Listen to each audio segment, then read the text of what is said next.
laying down there on the back of a bike, so you wrap it up in all sorts of fragile tape. Oh, she's windy out here this morning. I need a knife. I need something. Right, here we go. Check that out. Oi, she's upside down.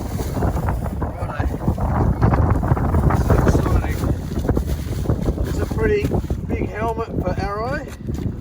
They call it a new sports touring helmet.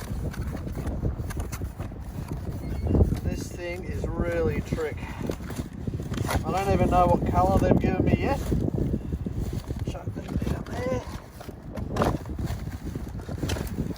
Oh, there she is.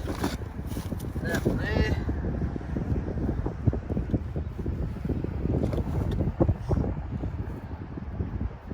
It's pretty exciting. I love opening a new helmet.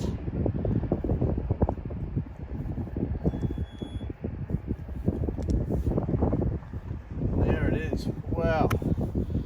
Oh, nice. Look at that. Wow, that is beautiful. So light. I'm really looking forward to trying this thing out. So we'll give this a run, and in the not too distant future we'll bring you a full test. Anyway, I'll figure that out in a sec. The new Arai Quantic. That is one good looking lid.